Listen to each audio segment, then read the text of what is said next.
بسم الله الرحمن الرحيم عن عمر بن الخطاب رضي الله تعالى عنه قال بينما نحن عند رسول الله صلى الله عليه وسلم ذات يوم إذ طلع علينا رجل شديد بياض الثياب شديد سواد الشعر لا يرى عليه أثر السفر ولا يعرفه منا أحد حتى جلس إلى النبي صلى الله عليه وسلم فأسند ركبتيه إلى ركبتيه ووضع كفيه على فخذيه وقال يا محمد أخبرني عن الإسلام قال الإسلام أن تشهد أن لا إله إلا الله وأن محمد رسول الله وتقيم الصلاة وتؤتي الزكاة وتصوم رمضان وتحج البيت إن استطاع إليه سبيلا قال صدقت فعجبنا له يسأله ويصدقه قال فأخبرني عن الإيمان قال أن تؤمن بالله وملائكته وكتبه ورسله واليوم الآخر وتؤمن بالقدر خيره وشره قال صدقت قال فأخبرني عن الإحسان قال أن تعبد الله كأنك تراه فإن لم تكن تراه فإنه يراك قال فأخبرني عن الساعة قال ما المسؤول عنها بأعلم من السائل قال فأخبرني عن إماراتها قال أن تلد الأمة ربتها وأن ترى الحفاة العراة الآلة رئاء الشاة يتطاولون في البنيان قال ثم انطلق فلبثت مليا ثم قال لي يا عمر أتدري من السائل قلت الله ورسوله أعلم قال فإنه جبريل أتاكم يعلمكم دينكم رواه مسلم ورواه أبو هريرة مع اختلاف وفيه وإذا رأيت الحفاة العراة الصم البكم ملوك الأرض في خمس لا يعلمهن إلا الله ثم قرأ إن الله عنده علم الساعة وينزل الغيث الآية۔ جی تو یہ ہوگی تھی عبارت پر اعراب۔ اب آپ اس حدیث پاک کا ترجمہ سنیں۔ حضرت عمر بن خطاب رضی اللہ تعالیٰ عنہ سے روایت ہے کہ ہم لوگ ایک دن رسول اللہ صلی اللہ علیہ وسلم کی مجلس میں بیٹھے ہوئے تھے کہ اچانک ایک آدمی آیا جس کا لباس انتہائی سفید اور بال نہایت ہی سیاہ تھے، چمکدار تھے۔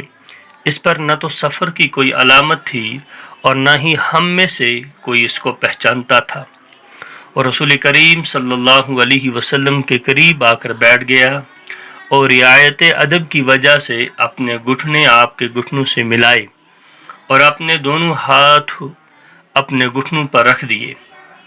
پھر اس نے سوال کیا، یعنی آنے والے سائل نے سوال کیا، اے محمد صلی اللہ علیہ وسلم، مجھے اسلام کے بارے میں بتائیے کہ اسلام کیا ہے۔ یہ وہ شخص ہے جو آیا نبی علیہ السلام کے پاس، جو اجنبی شخص تھا، اس نے سوال یہ کیا اللہ کے نبی سے کہ مجھے اسلام کے بارے میں بتائیے۔ رسول اللہ صلی اللہ علیہ وسلم نے فرمایا، اسلام یہ ہے کہ تم گواہی دو کہ اللہ تعالیٰ کے سوا کوئی عبادت کے لائق نہیں اور محمد صلی اللہ علیہ وسلم اللہ کے رسول ہیں، پھر پابندی سے نماز پڑھا کرو، زکوٰۃ ادا کیا کرو، رمضان المبارک کے روزے رکھا کرو، اگر بیت اللہ تک پہنچنے کی استطاعت ہو اور آنے جانے کا خرچہ موجود ہو تو بیت اللہ کا حج کرو۔ اس شخص نے عرض کیا، آپ نے صحیح اور سچ فرمایا۔ حضرت عمر رضی اللہ تعالیٰ عنہ فرماتے ہیں کہ ہمیں تعجب ہوا کہ یہ آدمی سوال بھی کر رہا ہے اور پھر جواب کی تصدیق بھی کرتا ہے۔ پھر اس شخص نے سوال کیا، اے محمد صلی اللہ علیہ وسلم، ایمان کیا چیز ہے؟ آپ نے ارشاد فرمایا، ایمان یہ ہے کہ تم اللہ کو اور اس کے فرشتوں کو، اس کی کتابوں کو، اس کے رسولوں کو اور قیامت کے دن کو دل سے تسلیم کر لو اور اس کی بھی تصدیق کرو کہ ہر اچھی اور بری تقدیر اللہ تعالیٰ کی طرف سے ہے۔ اس نے عرض کیا، آپ نے صحیح اور درست جواب دیا۔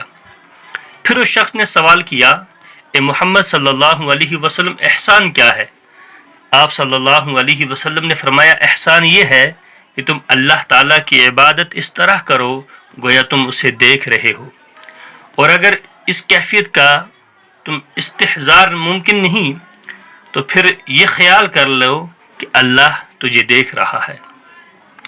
پھر اس شخص نے سوال کیا کہ قیامت کے بارے میں مجھے بتائیے کہ قیامت کب آئے گی؟ اس کے بارے میں رسول اللہ صلی اللہ علیہ وسلم نے ارشاد فرمایا کہ اس کے متعلق سوال کرنے والے اور جواب دینے والے دونوں کا علم برابر ہے۔ پھر اس شخص نے سوال کیا کہ قیامت کی نشانیاں بتا دیجیے۔ آپ نے فرمایا لونڈی اپنے مالک کو جنم دے گی اور پاؤں سے ننگے، جسم سے ننگے، فقیر بکریاں چرانے والوں کو عالیشان محلات میں غرور و تکبر کی زندگی بسر کرتے ہوئے دیکھو گے۔ حضرت عمر رضی اللہ تعالیٰ عنہ ارشاد فرماتے ہیں کہ پھر وہ آدمی چلا گیا اور میں نے اس کے بارے میں فوراً آپ صلی اللہ علیہ وسلم سے کچھ نہ دریافت کیا، کچھ دیر میں ٹھہرا رہا۔ پھر رسول اللہ صلی اللہ علیہ وسلم نے خود ہی مجھ سے پوچھا کہ عمر جانتے ہو وہ سوالات کرنے والا شخص کون تھا؟ میں نے عرض کیا اللہ اور اس کا رسول ہی زیادہ جانتا ہے کہ وہ کون تھا۔ آپ صلی اللہ علیہ وسلم نے فرمایا وہ جبرائیل علیہ السلام تھے جو اس طریقے سے تم لوگوں کو تمہارے دین کی تعلیم دینے کے لیے آئے تھے۔ مسلم کی روایت ہے۔ حضرت ابو ہریرہ رضی اللہ تعالیٰ عنہ نے بھی اس روایت کو کچھ الفاظ کے اختلاف کے ساتھ بیان کیا ہے۔ ان کی روایت کے آخر میں الفاظ اس طرح ہیں کہ تم ننگے پاؤں، ننگے بدن، کانوں سے بہرے، زبان سے گونگے لوگوں کو زمین پر حکمران دیکھو گے، یعنی حکمرانی کرتے ہوئے دیکھو گے، اور قیامت تو ان 5 چیزوں میں سے ہے جن کا علم اللہ تعالیٰ کے سوا کسی کو نہیں۔ پھر آپ صلی اللہ علیہ وسلم نے اپنی بات کی تائید میں سورہ لقمان کی آخری آیت تلاوت کی، ان اللہ عندہ علم الساعہ وینزل الغیث وَيَعْلَمُ مَا فِي الْأَرْحَامِ وَمَا تَدْرِي نَفْسٌ مَاذَا تَكْسِبُ غَدًا وَمَا تَدْرِي نَفْسٌ بِأَيِّ أَرْضٍ تَمُوتُ۔ یہ اللہ کے نبی علیہ السلام نے آخر میں یہ پوری آیت تلاوت کی۔ یہ تھا حدیث پاک کا ترجمہ۔ آپ اس حدیث پاک کی مختصر سی تشریح سماعت فرمائیں۔